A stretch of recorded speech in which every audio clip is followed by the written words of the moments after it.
Welcome to another episode of Things You Should Like, a cultural podcast about things that deserve to be loved by everyone.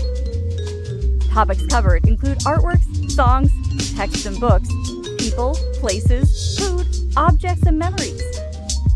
Hosted by Miguel Meruje. A show about the good things in life with an emphasis on arts and culture. Don't forget to subscribe and follow.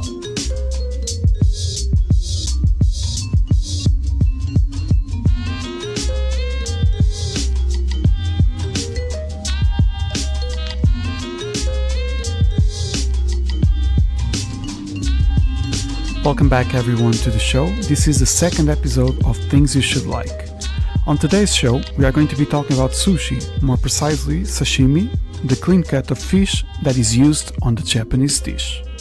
Now, most of my favorite dishes include rice, and if I was left to eat the same food every single day for the rest of my life, it would include rice.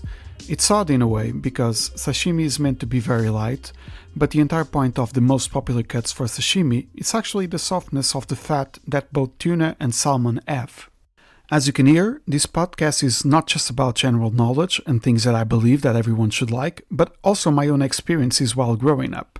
I can recall the very first time that I experienced sashimi.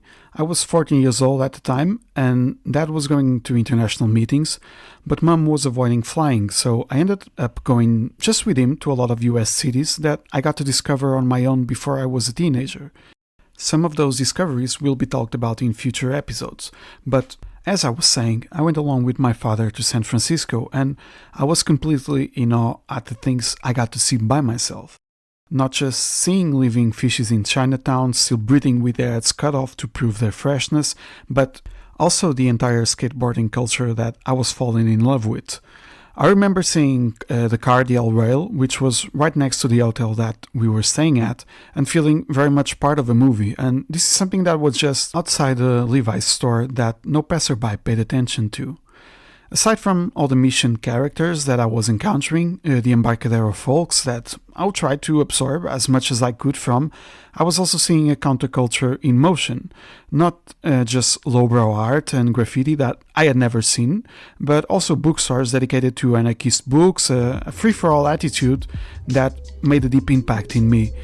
But back to sushi and sashimi. So my dad was busy with his work during the day, and he left me to explore whatever I wanted, but then I would meet him in the evening for dinner. And on the very last day that we were in San Francisco, there was a reception held at the City Hall for every single guest of the meeting that he was at.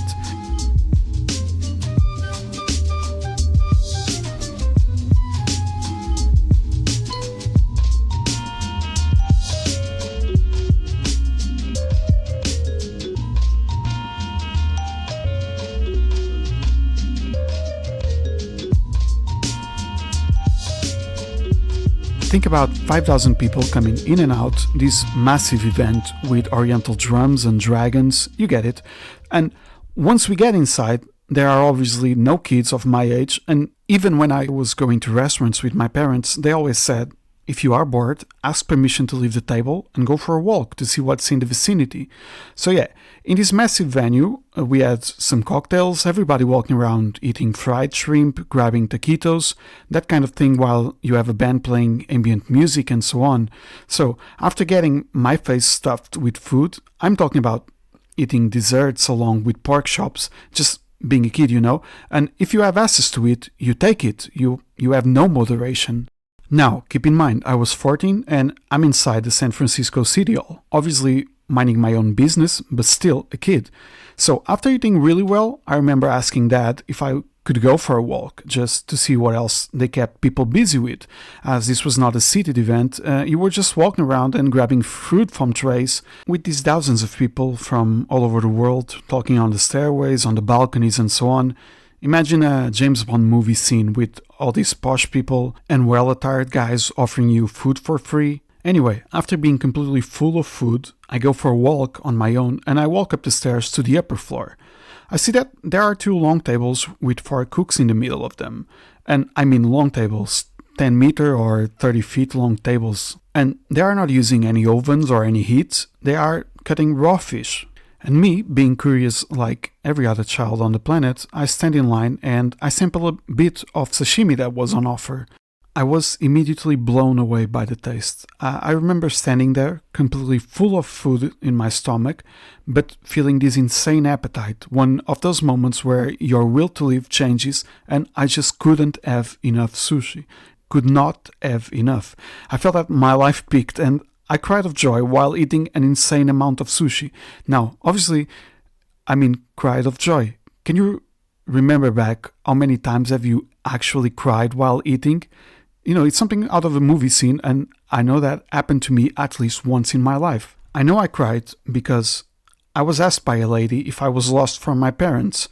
I was there probably with a lost look in my eyes, all these emotions coming to me in a place where there are no kids. I must have had 50 pieces of sushi before I remembered that I should go get my dad and let him know that there was this other table upstairs with the most exotic taste I had ever experienced. So I went downstairs and I found him by the main entrance, and I recall saying to him, "Sorry, but you have to come with me. You are not going to believe this, but there's a different kind of food upstairs." He goes in there, curious about that, as he is over everything, and I go for round 2 of sushi. Me and Dad, we left the place with him thinking that there was something in the fish that worked as a kind of hallucinogenic that I was consuming my brain, because I was in this state of pure delight. I recall him speaking with Mum on the phone and saying, "This kid had a blast yesterday with this food." And I was describing it to her while she probably thought that I had been given some kind of flower power, love seeds or whatever that completely melted my brain. Anyway, this is how I got into sashimi, an experience that I will forever remember to the end of my days, and that is why I believe that is something that you should like too. If you don't, we have plenty more episodes coming up, and I hope you enjoy those. Thanks for listening, and I will see you next week for another episode of Things You Should Like. Thank you for listening to another episode of Things You Should Like.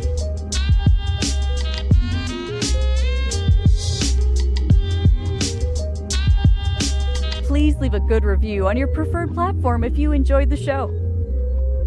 If you want to send questions or just get in touch, please follow our Instagram at thingsyoushouldlikepodcast or send an email to thingsyoushouldlikepodcast@gmail.com.